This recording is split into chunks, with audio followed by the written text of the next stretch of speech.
Mirëmbrëma të nderuar shikues, jemi sot përsëri në podcasti Okult në takimin e radhës, në podcasti juaj i liris.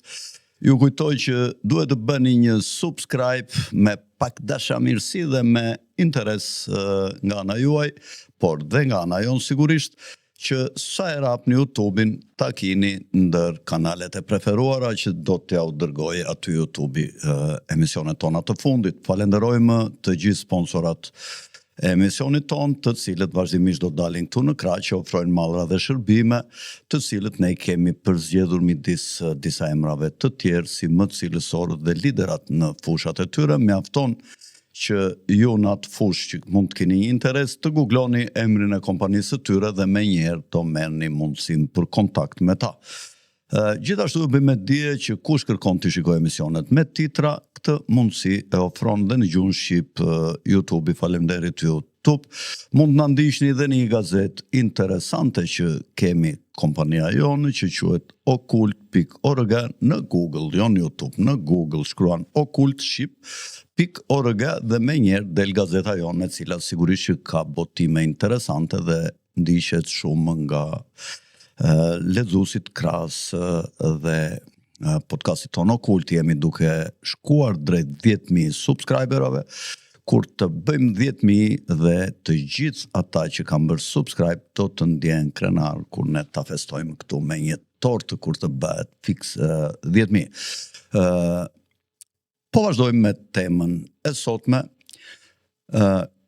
Dhe të kujtoja gjithashtu që ne kemi një numër WhatsAppi që e kemi të Okultit, me të cilin edhe numër telefoni, me të cilin ju mund që e keni këtu të shfaqur, me të cilin ju mund të komunikoni për gjithçka që doni të na informoni apo të informoheni nga ne, apo të jepni ndonjë sugjerim dhe ndonjë mendim tuaj. Sot do të bëjmë një temë në vazhdim, është pjesa e tretë e kronologjisë të pikave kryesore të historisë, që unë e quaj këtë pjesën e tretë kronologjia e kabalës. Dhe është shumë interesante dhe sigurisht ne kemi përzgjedhur ato momentet kryesore të historisë kur bota ka pasur ndryshime dhe influenca të fuqishme, sidomos në pjesën perëndimore të saj si lokomotiva e botës. Pra, unë e quaj kronologjia e kabalës ose e Illuminatit. Nuk do të vëm shumë fotografi, vetëm një fotografi, u lutem regjia, mund ta vendosë, kemi zgjedhur një orë jo pa qëllim 10 minuta. Do ta fillojmë me vitin 1798, sigurisht pas Krishtit, kohët moderne do fillojmë sot, që janë shumë interesante. Nathan Rothschild, një nga bankierët që krijoi degën kryesore të Rothschildëve në Londër, u largua nga Frankfurti nga babai vet Mayer Amschel Rothschild me një kapital të madh dhe hapi degën e bankës së Rothschildëve në Londër, e cila do të kishte shumë fuqi dhe do të krijonte një influencë shumë të madhe në historinë botërore nga ky moment. Ai ka qenë vetëm 21 vjeç kur u vendos në City of London. Në vitin 1800 pas Krishtit u zhvillua fushata e luftës kundër Egjiptit dhe Sirisë nga luftëtari revolucionar francez Napoleon Bonaparte, i cili ishte duke dalë dora dorës në krye të Francës derisa u bë perandor në vitin 1803. Bonaparte në këtë luftë, kur filloi luftën kundër Turqisë osmane, në fakt i ftoi të gjithë hebrejtë e Azisë dhe Afrikës që të mblidheshin në flamurin e tij për të rindërtuar Jeruzalemin e tretë. Në vitin 1804 pas Krishtit, Erasmus Darwini, gjyshi Charles Darwinit, ishte antar themelues i shoqërisë Senës të Birminghamit, ku ishte dhe Karl Marxi do të ishte më vonë. Ky kishte qenë mason gjatë gjithë jetës së tij dhe një nga niprit e Francisit ishte Reginald Darwin, që u bë mason në lozhën Tyrian. Në vitin 1806, perandoria e shenjtë romake 1000 vjeçare, që përfshinte Italinë, Austrinë, Gjermaninë dhe shumë vende të tjera të Evropës qendrore, mori fund. nuk ishte rastësi që kur ndodhi shpërberja e perandorisë romake, e të shenjtë romake, dolën në pak Rothschildët, të cilët morën fuqitë financiare të kësaj perandorie.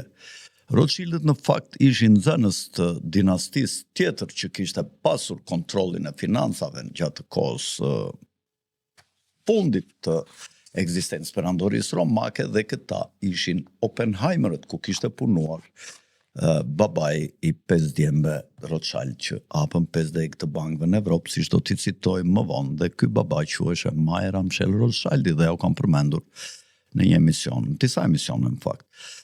Në vitin 1807, një nga djemt e Erasmus Darwinit, Francis Darwin, u bë mason në lozhën Tiriane numër 253 në Derby. Në vitin 1812, James Mayer Rothschild hapi degën e bankës Rothschild & Sons, domethënë Rothschild dhe bitë, në Paris. Dhe kjo bë dega e Parisit, e cila financonte luftrat franco ose napoleoniane me britanikët, me Wellingtonin në fund të periudhës të ekzistencës së Napoleonit, dhe sidomos mbas kthimit të tij në 100 ditët që quhen dhe internimit përfundimtar në ishullin e Elbës me Wellingtonin, sidomos ku spikat betejë e Waterloos, ku Napoleoni humbi betejën e tij të fundit. Nga një anë, Rothschildi i Londrës natani furnizonte me burime financiare ushtrin britanike, dhe nga ana tjetër Jamesi furnizonte ushtrin e Napoleonit, dhe çdo qindarkë që ata idhnin e kishin normën e kthimit fitimit 1/20. 1/20. Në vitin 1815, 5 vëllezërit Rothschild punonin për të furnizuar me artë të dyja ushtrit, siç ja thash, të Wellingtonit dhe të Napoleonit. Kjo i dha familjes Rothschild kontroll të plot mbi britanikët, mbi ekonominë e saj, dhe tani qendra financiare e botës pas disfatës së Napoleonit u bë Londra, dhe në këtë mënyrë Britania u detyrua nga Rothschildët për të krijuar një bankë të re qendrore të Anglisë. Rothschildët përdorën kontrollin e tyre mbi bankën e Anglisë për të zvendësuar metodën e transportit të arit nga një vend në vendin tjetër, dhe në vend të kësaj përdorën 5 bankat e tyre, duke rakorduar veprimet e duke mbajtur numrat e llogarive që kishin ndaj njëri tjetrit, por që ishin gjithsesi të së njëjtës bankë, ishin tek të së njëjtës bankë. Ndërsa në Shtetet e Bashkuara ata hapën një bankë ku filluan të përdornin kreditimin dhe debitimin për herë të parë me paraletër. Pra, deri në atë kohë në Evropë vazhdoheshe të punoheshe me art dhe argjend, me metal, kurse në Amerikë ata futën atë që pasardhësen e asaj që quhej greenback apo dollari letër.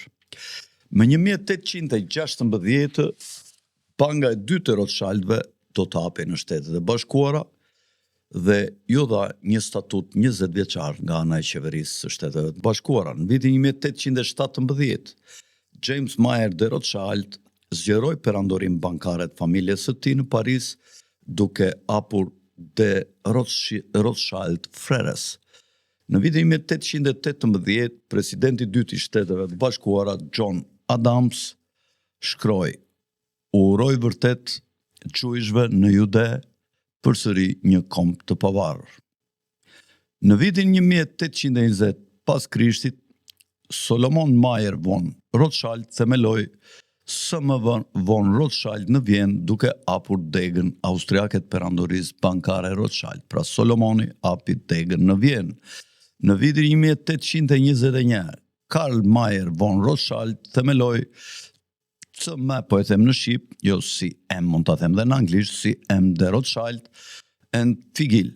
Në vitin 1821 e hapi në Napoli, dhe këtu u krijua dega italiane e dinastisë bankare të fëmijëve të Mayer Amschel Rothschildit. Karli do të përfundonte duke bërë shumë biznes me Papa Grigorin e 16 dhe Rothschildët morën përsipër operacionet financiare të kishës katolike në të gjithë botën. Pra fuqia e tyre filloi të bëhej e pamas. Rothschildët në këtë kohë u bën partner me familjen De Medici nëpërmjet Luigi De Medici, ministri financave të Italisë, por dhe i papës, sepse dihet që familja Medici kishte qenë mbas periudhës së rilindjes evropiane, familja kryesore edhe në Vatikan, por sidomos për financat e Vatikanit ose të bankës më të madhe të botës deri në atë kohë. James Mayer de Rothschild, bankieri francez i Rothschildëve, ishte i vendosur si bankier pranë qeverisë franceze.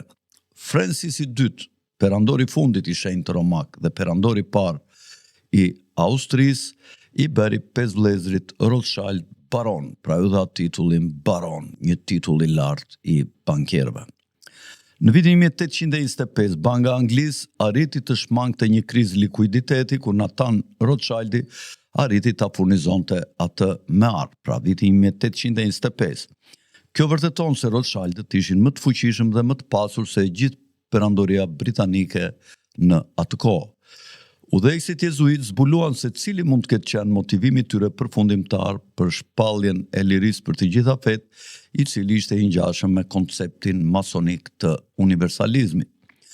Në vitin 1826, kapiten William Morgan, një ish mason i arkut mbretëror, kishte qenë dëshmimtar i korrupsionit të institucionit të masonerisë, ku ai bënte pjesë. Ai shkroi një libër të quajtur Ilustrimet të masonerisë, ku i demaskoi masonët, por para se të botoj libri, ai u arrestua dhe u vra menjëherë pas kësaj duke mos u gjendur as trupi.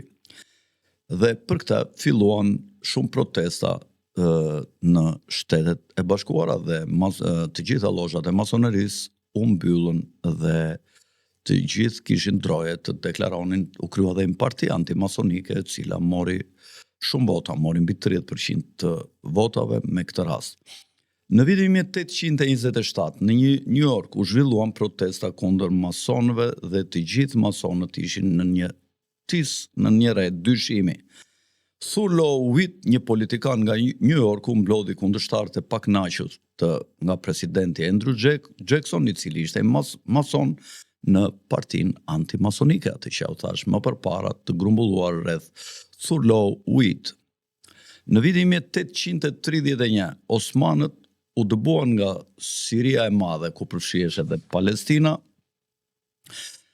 nga një ekspansionist në luftën e parë turko-egjiptiane.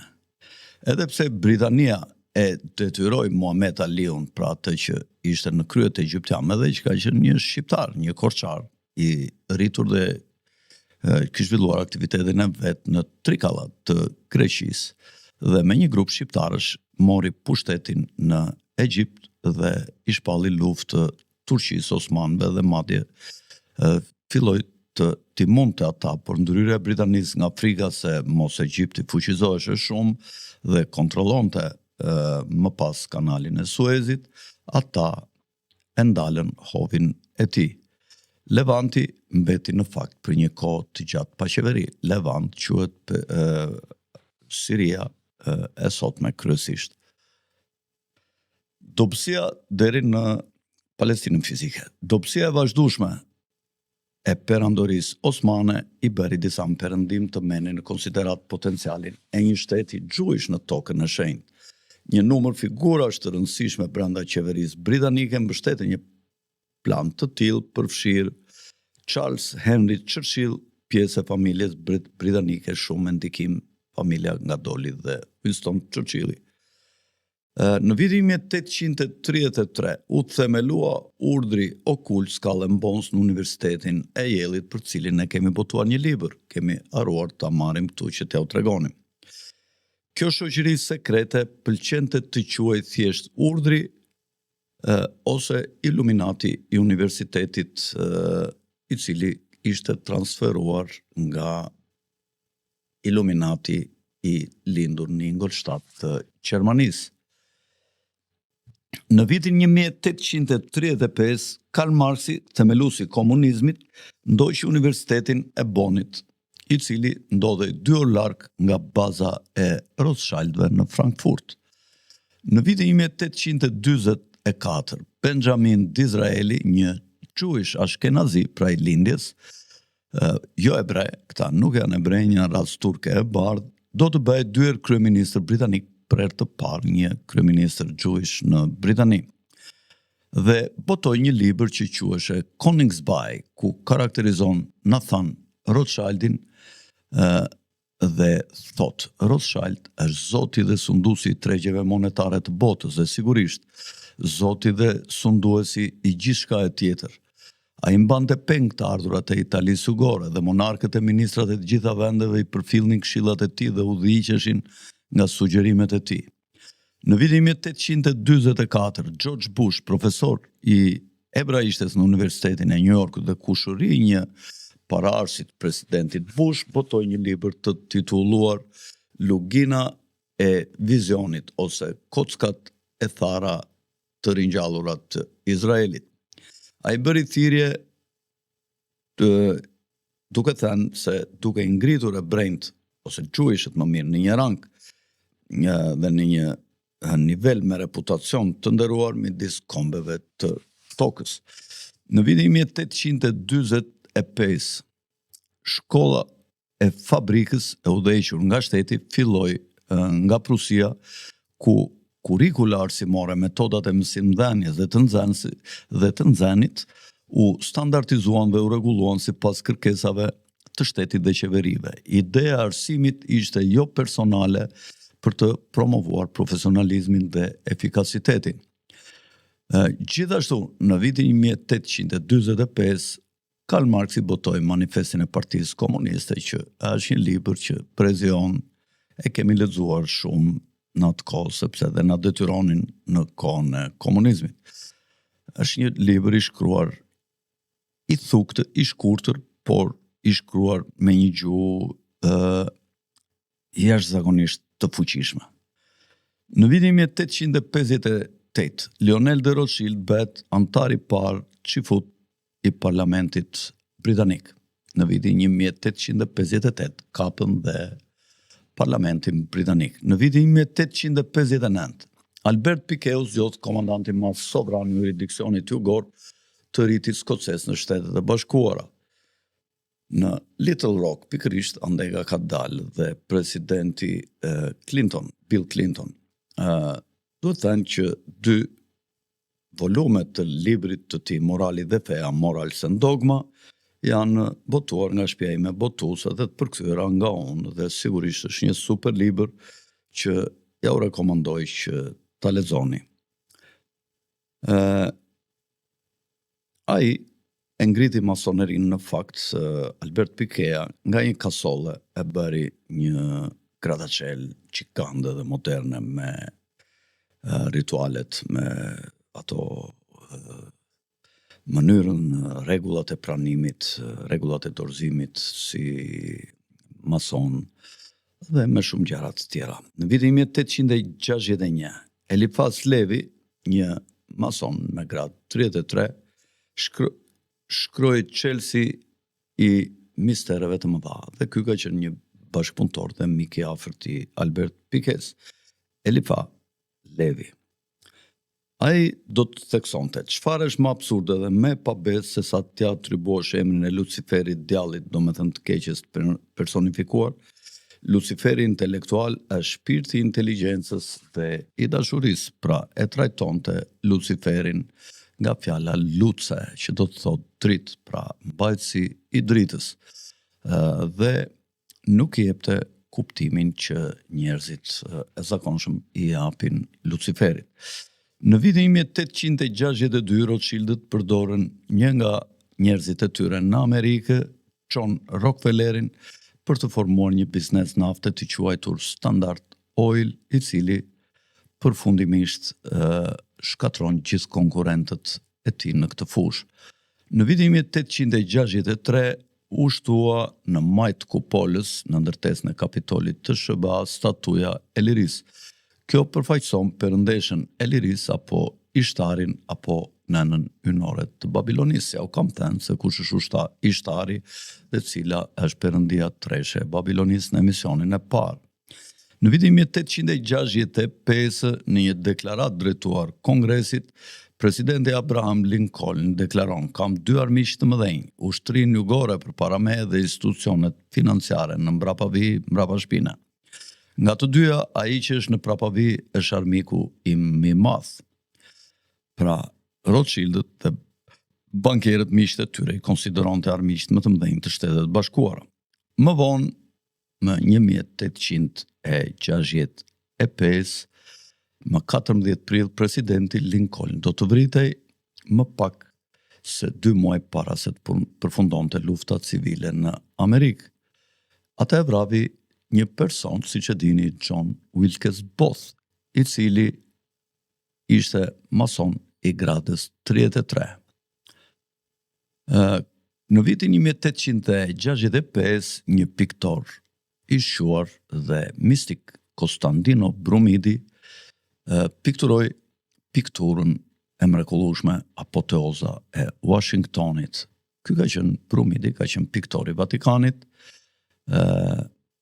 dhe ka bërë shumë vepra si kupolën e ndërtesës nën Kapitol dhe statujën e ishtarit. Në vitin 1866, pas një periudhe të shkurtër të trajnimi në bankën e Londrës Rothschild, Jacob Schiff, një Rothschild i lindur në shtëpinë e tyre në Frankfurt, bëri në Amerikë në moshën 18 vjeç me udhëzime dhe si të bëj financimin e nevojshëm për të blerë një bankë në Shtetet e Bashkuara. Po në këtë vit, në vitin 1866,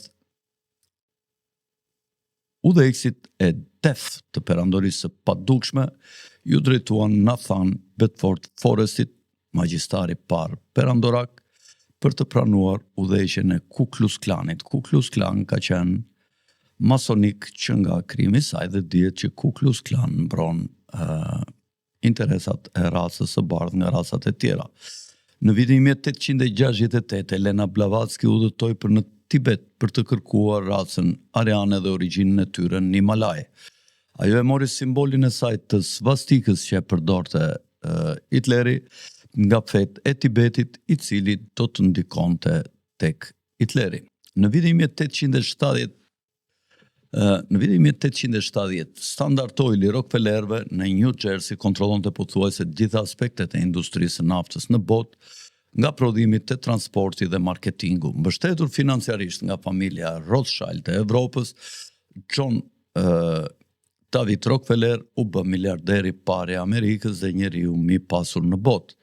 Në vitin 1871, një general amerikan i quajtur Albert Piquet, që ja u përmenda dhe më lart, përfundon shërbimin e tij ushtarak dhe harton një plan për 3 luftra botërore dhe revolucione të ndryshme në të gjithë botën që do kulmonin me çuarjen e këtij komploti të madh në fazën e tij përfundimtare. Piquet u zgjodh komandant i madh sovran i jurisdiksionit jugor të Rritit Skoces të masonerisë në vitin 1859 dhe ishte sigurisht një nga masonët më të fuqishëm në botë, kurse në Amerikë po se po. Albert Piquet besonte se masoneria e vërtet përfaqësonte diçka të ngjashme me doktrinën e lashtë të racës ariane. Ai shkroi 2 libra që shqyrtojnë spiritualitetin e lashtë arian, ynit dhe adhurimi arian, siç përmban në Rig Veda, dhe besimi dhe doktrina iraniano-ariane, siç përmbahen në Zend Avesta. Bota detyron të gjitha konceptet e saj të sakta dhe të thella, thotë Piquet, të ynit si dhe njohuritë e saj për ekzistencën e shpirtit njerëzor racës së madhe ariane. Pra, për shpirtin ne i kemi marrë njohurit nga raca ariane për rimishërimet. Në vitin 1875, Jacob Schiff merr kontrollin e shtëpisë bankare Kach Loeb & Company. Ai vazhdon të financojë kompaninë Standard Oil të John David Rockefeller, perandorin e kurudhore të Eduard Ariman dhe perandorin e çelikut të Andrew Carnegie. E gjithë kjo me parat e Rothschildëve. Në këtë vit, pra në vitin 1875, Helena Petrovna Blavatsky, një bashkëmasone e shkallës 32, okultiste, autore ruse, bashkëthemeluese e shoqërisë, pra në këtë vit ndërtoi shoqërinë që quhet Shoqëria Teozofike. Ne i kemi botuar shumë libra të Madame Helen Blavatskys.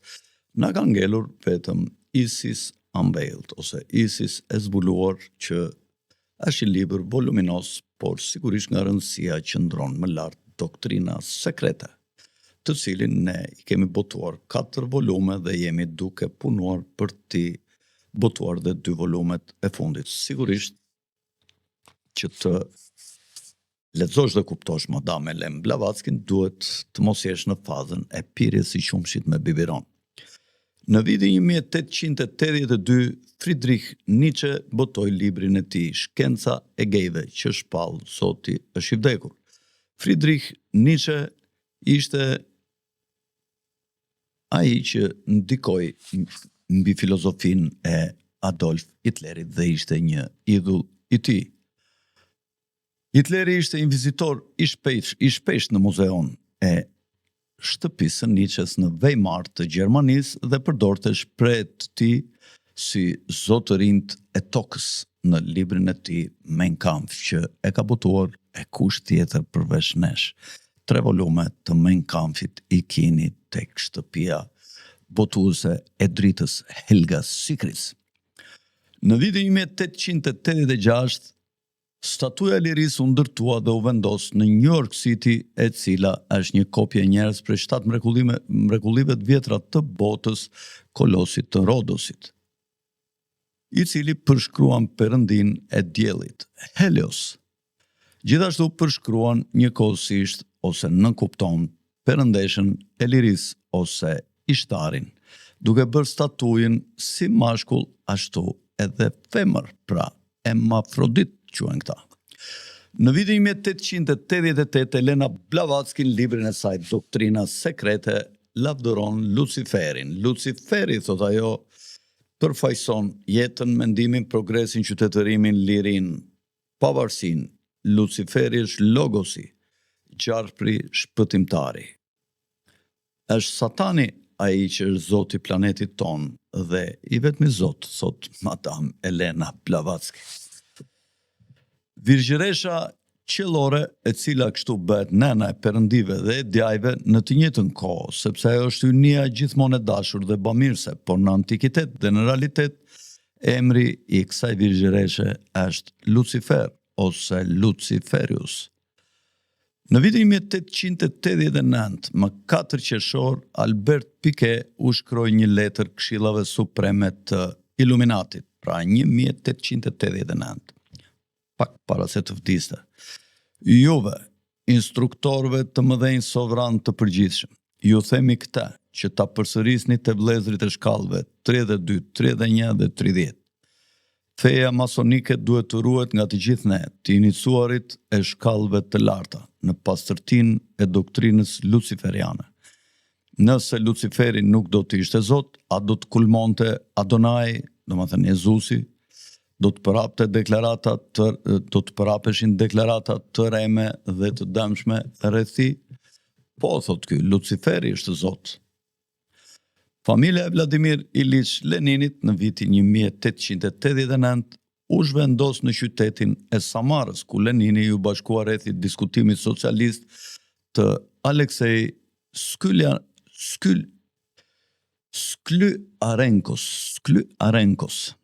Aleksej Sklyarenko.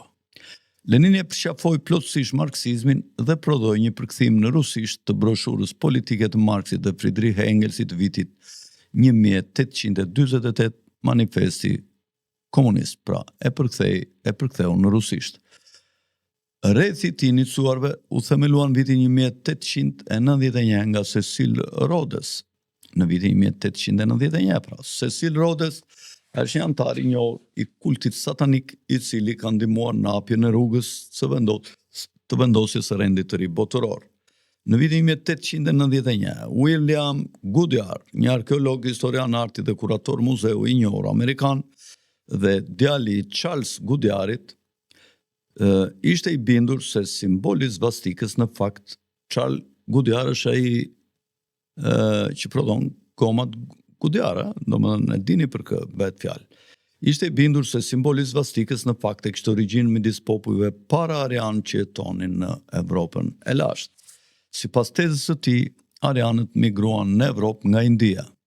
Svastika ishte një emblem ariane. Supozimi se hindut arian e morën me vete svastikën në Indi është plotësisht I qëndrueshëm pasi I përket artit të ershëm prehistorik të Evropës, thot William Henry Goodyear. Në vitin 1895, Edmond Rothschild viziton Palestinën dhe më pas siguron fondet për të themeluar kolonitë e para gjuhësh aty. Në vitin 1896, I lindur në një familje të pasur ukrainase hebre në Janovka, Leon Trotski përqafoi marksizmin pasi u zhvendos në Nikolaiv. Një figurë e rëndësishme megjithëse shpesh e neglizhuar në mbështetjen britanike për restaurimin e gjujshve ishte William Heckler, një klerik anglez me preardhje gjermane I cili ishte kapelani I ambasadës britanike në Vjenë dhe u bë mik I ngushtë I Theodor Herzl, themeluesit të sionizmit në Izrael. Juve Hecklerin e keni parë dhe si personazh filmi në filmin Sultan Abdulhamiti që është dhënë kryeqyteti ose Sultan Abdulhamiti që është dhënë në gjuhën shqipe, një serial shumë interesant dhe me mësime të mëdha historike. Në vitin 1897, Rothschildët themeluan Kongresin Sionist për të promovuar sionizmin dhe për të organizuar takimin e tij të parë në Munich. Në vitin 1898, Arthur Edward White, një mason I gradës 33, poet dhe studiues britanik mistik, që shkroi mbi çështje okulte dhe ezoterike, ishte bashkëkryues I letrave tarot. Ndoshta shumë prej jush mundet që I kanë qef dhe I shikojnë ato simbolet e letrave tarot. Në librin e tij, Libri I Magjisë së Zezë, Arthur White e quan Luciferin perandor dhe mjeshtër. Lutja e parë drejtuar perandorit Lucifer, perandori Lucifer, Zot dhe princ I shpirtrave rebel, të përgjërohem të largohesh nga banesa jote në çdo cep të botës që mund të ndodhet dhe të vish këtu për të komunikuar me mua, I drejtohej Arthur White. Aleister Crowley në vitin 1898 u inicua në urdhrin e jashtëm të agimit të artë më 18 nëntor nga udhëheqësi I grupit Golden Age ose agimi art që ishte Samuel Liddell McGregor Mathers. Dorëzimi I produkteve të naftës në Baku u krye gjithashtu në vitin 1898 nga kompania Mazut, kompania tregtare e themeluar nga Alphonse Rothschild në vitin 1898. Kompania Mazut u bë një nga shoqatat më të mëdha të eksportit të naftës, duke zotëruar 13 cisterna vetëm në detin Kaspik dhe do të përfundonte duke u bërë kompania e gazit Shell. Ka filluar nga familja Rothschild, Samuel Mathers dhe nga Alphonse Rothschild në vitin 1898. Në vitin 1901 u shkruajt pamfleti politik I Leninit Ç'të bëjmë, që ndihmoi në përshpejtimin e ndarjes së bolshevikëve nga menshevikët. Është një libër shumë interesant, cilin unë e kam lexuar në rinin time dhe më ka lënë bresa. Një nga pikat kryesore të shkrimit të Leninit ishte se një revolucion mund të arrihet vetëm nga një udhëheqje e fortë dhe profesionale me përkushtim të thellë ndaj parimeve teorike marksiste ose gjuhëshe, domethënë, dhe një organizat e tillë duhet të shtrihej në të gjithë Rusinë. Në këtë vit, në vitin 1901, një personalitet I arshëm I lartë botëror, Josef Stalini, punonte në Baku në një rafineri nafte të Rothschildëve, ku ai filloi si një agent i tyre brenda bolshevikëve. Dhe më pas Stalini u zgjodh në komitetin e Tiflisit në shoqërinë sociale ruse, Partia Demokratike e Punës, me inicialet RSDLP. Në vitin 1901, Prescott Bush u kthye në Columbus për të bërë drejtori përgjithshëm i Buckley Steel Castings Company, e cila prodhonte pjesë për ekurudat. Kompania drejtohej në fakt nga Frank Rockefeller, vëllai i manjatit të naftës John Davis Rockefeller.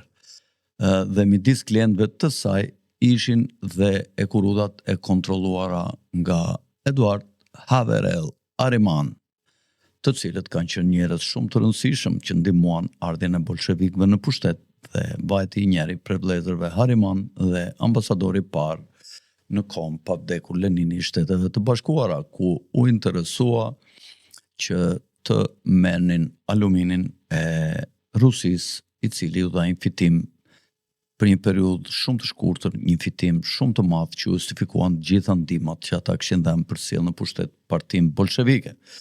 Në vitin 1903 u arrit një marrëveshje karteli midis vëllezërve Nobel dhe shoqatës Mazut, ku Emanuel Nobel, djali i Ludwig Nobel, dhe Alphonse Rothschild bashkuan forcat për të eksportuar vajgurin rus në tregjet e huaja. Në vitin 1905, Trotski ndihmoi në organizimin e revolucionit dështuar rus të vitit 1905, pas cilit ai u arrestua dhe u internua në Siberi për herë të dytë. Financuesi kryesor i lëvizjes revolucionare ruse në vitin 1905-1917 ka qenë i stërfuqishmi dhe influencuesi Jacob Schiff ose Soros i atyre kohëve, i cili kishte siguruar parat për shpërndarjen e propagandës revolucionare midis të burgosurve rus të luftës që nuk ishin të pakët. Bolshevikët vunë në shënjesër industrinë ekurudore ruse, Kirovin, fabrikat dhe fushat e mëdha të naftës pranë detit Kaspik dhe detit të Zi, gjatë masakrave armeno-tatare, cilat ju keni dëgjuar me siguri. Bolshevikët vunë gjithashtu në shënjesër konkurrentët e Rothschildëve, Nobel e Bakus, në mënyrë që ata përfundimisht të zotëronin të gjithë tokën pra Rothschildët dhe rrjetet e transportit për vete. Në vitin 1909, Jacob Schiff themeloi përparimin kombëtar për shoqatën e njerëzve me ngjyrë, që e ka akronimin në shqip NAACP. Në këtë vit, në vitin 1909, erdhi në pushtet si president Harry Truman, një mason i konfirmuar si antar i CFR-s ose Council on Foreign Relations, që është dega e Chatham House-it ose e Royal Institution of International Affairs të Britanisë, dhe që në fakt CFR-ja është baza nga dalin antarët e Deep State-it në administratën amerikane që duan të minojnë etjen për pavarësi të Shtetet Bashkuara dhe vendin e saj nën kontrollin britanik. Për këtë unë kam bërë disa emisione përpara që në qoftë se si keni dëgjuar mund t'i ndiqni. Në vitin 1909, në drejtimin e Emanuel Noblit dhe Edmond Rothschildit, karteli naftës i Bakus përbënte 90% të shitjeve bruto të gjitha vajrave të prodhuara në Baku, ndërsa të gjitha kompanitë e tjera nuk kishin veç se 10% për këtë produkt. Kjo vërteton se masakrat armeno-tatare në Baku vetëm sa i përmirësuan situatën vëllezërve Nobel dhe Rothschild. Në vitin 1910, në mbrëmjen e 22 nëntorit, Paul Warburg, duke përfaqësuar shtëpim bangare të fuqishme Kahn Loeb and Company dhe Jacob Schiff dhe Rothschild, u takuan në Jekyll Island për të krijuar planet për aktin e rezervës federale. Në vitin 1911, kjo është një ngjarje e madhe, kjo që u thash, në vitin 1911, Franklin Roosevelt u konfirmua mason dhe kukulla e Illuminatit, i cili u inicua me 11 tetor në lozhën Holland numër 8 si mason i gradës së parë, ose asaj quhet inicimin lozhën blu. Shtëpia masonike e tempullit u ndërtua në Washington DC pikërisht në vitin 1911. Në vitin 1912, kur ne shpallnim pavarësinë këtu në Shqipëri, karteli Rothschild Nobel do të bëjë firma anglo-holandeze Royal Dutch Shell, e cila po operon edhe për kërkime në Shqipëri në zonën e Patos Marinës, në një nga ato midis Beratit dhe Kuçovës. Në vitin 1913 me 23 dhjetor, Rezerva Federale ose Fedi si quhet shkurt, u themelua nga Woodrow Wilson, presidenti i parë kukull i Illuminatit ose i CFRS, Council on Foreign Relations. Dhe u vendos tatimi mbi të ardhurat, i cili sot zbatohet, por që nuk është votuar në Shtetet e Bashkuara dhe është një tatim djallëzor që rimerr her pas here tatim mbi të ardhurat, tatim mbi dividend, her pas here të marrin nga 10%, që me këto para qeverit të paksojnë të ardhurat në duart e individëve dhe t'i kalojnë tek ata që emetojnë paran, që janë familjet bankare qendrore ku spikat familja Rothschild. Në vitin 1913 me 23 dhjetor, thash që u themelua Fedi nga Woodrow Wilson, dhe njëkohësisht në vitin 1914, sa po filloi lufta e parë botërore, ku Rothschildët gjerman u dhan ua para gjermanëve. Rothschildët britanik u dhan ua para britanikëve dhe Rothschildët francez u dhan ua para francezëve. Në vitin 1914, Winston Churchill, që ishte një djalosh i ri, u emërua Lord i parë i admiraliatit dhe luajti një rol të rëndësishëm në krijimin e kompleksit modern, ushtarak, industrial dhe politik në Britani. Ai kreu një blerje qeveritare prej 51% kompanisë anglo-persiane të naftës, ose që ka akronimin BP, që do të thotë British Petroleum, në vitin 1914, e cila ushqente anijet luftarake dhe ato shkatruse të marinës mbretërore britanike, të cilat këto anijet shkatruse quheshin Dreadnought. Në vitin 1916, më 4 qershor, Ashkenazi Louis Brandeis, që ishte një udhëheqës i zgjedhur i Komitetit Ekzekutiv për çështjet sioniste, u emërua në Gjykatën Supreme të Shtetet Bashkuara nga presidenti Wilson, pra Louis Brandeis. Në vitin 1916 u nënshkrua marrëveshja Sykes-Picot, që nda operandorinë osmane në sfera ndikimi franceze dhe britanike. Po kështu në vitin 1916, gjatë mandateve të lidhjes kombeve në konferencën e paqes në Paris, nafta ishte çështja kryesore në përsaktimin e kufive të lindjes së mesme, kufin modern.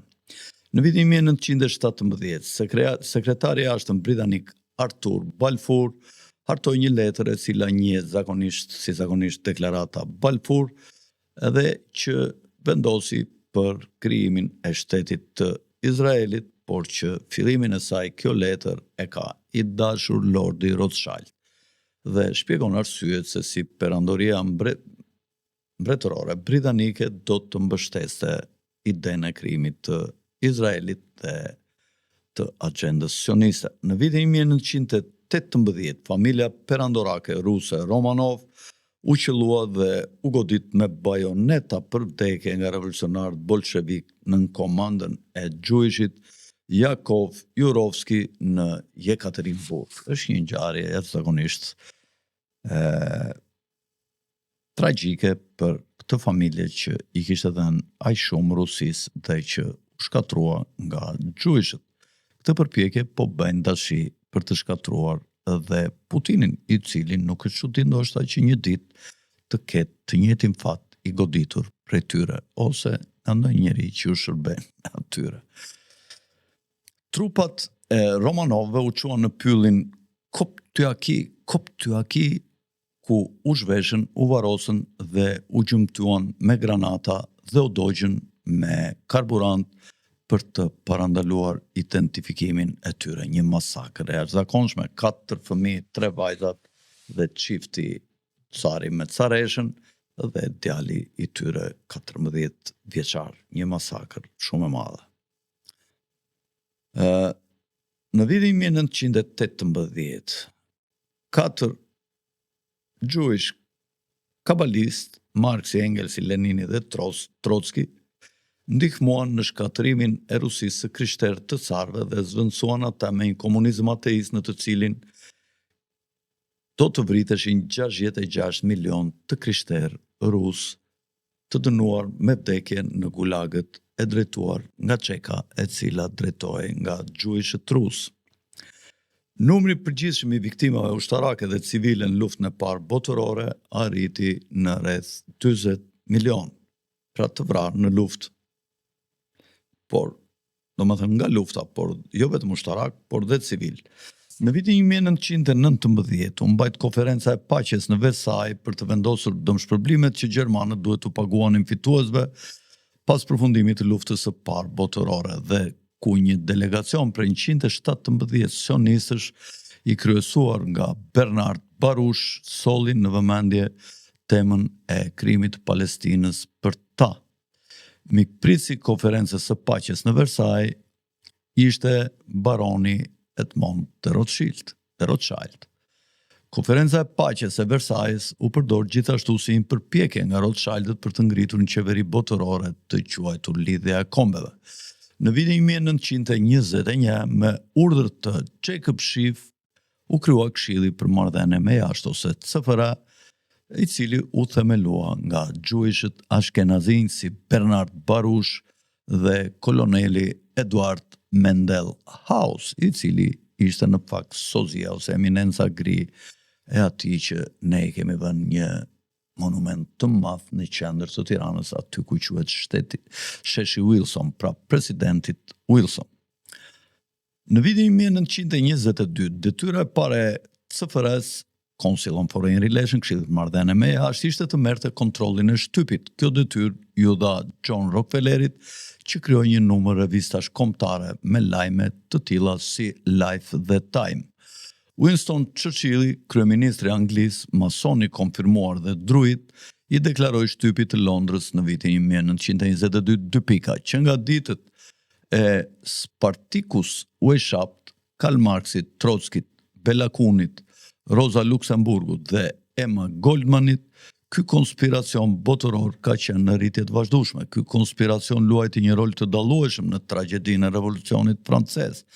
Ai ka qenë burimi kryesor i çdo lëvizje subversive gjatë shekullit XIX dhe tani më në fund kjo bandë personalitetesh të jashtëzakonshme nga bota e krimit kundër qyteteve të mëdha të Evropës dhe Amerikës e ka kapur popullin rus për flokësh, po është kumbavit dhe është bërë sundimtari pa diskutueshëm i asaj perandorie të pacak. Këtë e ka thënë Winston Churchill, është një shprehje, është një paragraf jashtëzakonisht i çuditshëm. Në vitin 1923, një nga njerëzit më të rëndësishëm të masonerisë botërore së bashku me Albert Piken është Manly Palmer Hall, i cili ishte mason grada 33, ka qenë një prips kanadez, lektor, astrolog dhe mistik, ka mbajtur mira leksione përfshirë 2 të tilla në Carnegie Hall dhe ky autor ka botuar mbi 150 vëllime ku mund të veçojmë Çelësa të humbur të masonerisë, ku ai thotë: kur masoni mëson se Chelsea luftarit në blok është zbatimi i duhur i dinamos fuqisë së gjallë, ai ka mësuar misterin e zanatit të tij. Energjitë e zjarrta të Luciferit janë në duart e tij dhe para se të mund të ecë përpara dhe lart, ai duhet të provojë aftësinë e tij për ta zbatuar siç duhet këtë lloj energjie. Po kështu, në vitin 1923, pas luftës së parë botërore, Hitleri u inisua në shoqërinë thule. Okultizmi i shoqërisë sekrete thule përfshinte në antarësinë e saj gjyqtar, shefa policie, profesor dhe industrialist.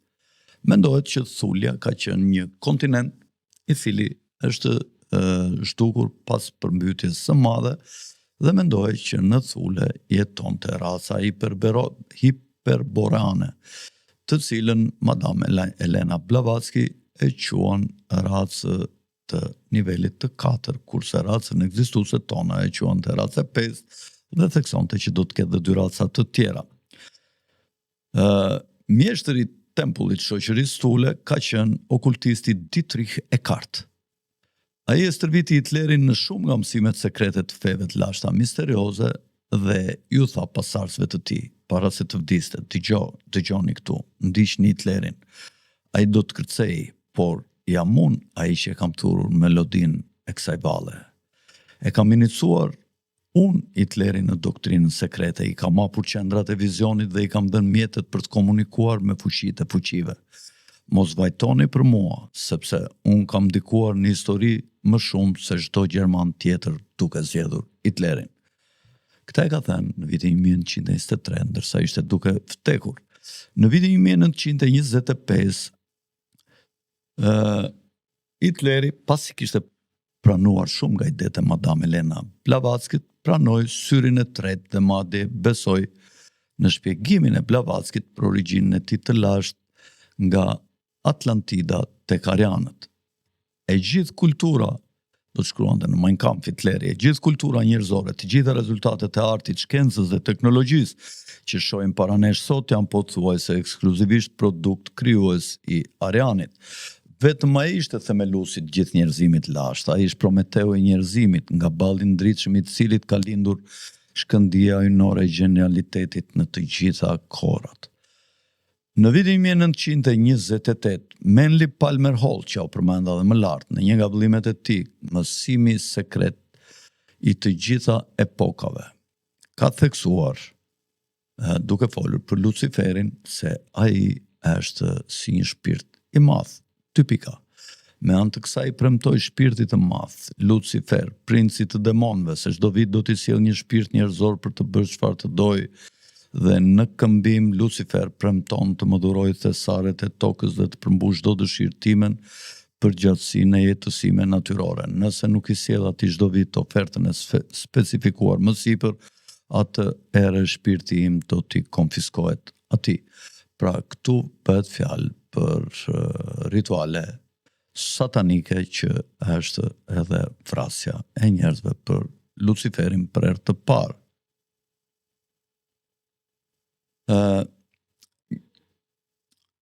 Në vitin 1928, një holandes amerikan dhe angles që ishin përfaqësues e kompanive më të mëdha të naftës patën një takim në zemër të malësive në Skoci më 28 gusht në kështjellën Mehari. Royal Dutch Shell, Standard Oil dhe Anglo-Persian Oil kompani njihen sot si Shell, Exxon dhe BP, që në fakt janë kompanitë më të mëdha të naftës në botë. Dhe ky takim sekret filloi kur Henry Ditterding njoftoi se ishte koha për të shfrytzuar dhe për të nxjerrë fitim maksimal me naftën botërore, duke bërë një kompromis të përbashkët. Në vitin 1929, Rothschildët shkatruan ekonominë e Shteteve të Bashkuara duke të kurur furnizimin me para, pra duke krijuar deflacion, pra duke ulur atë që quhet gjaku i ekonomisë, që është paraja.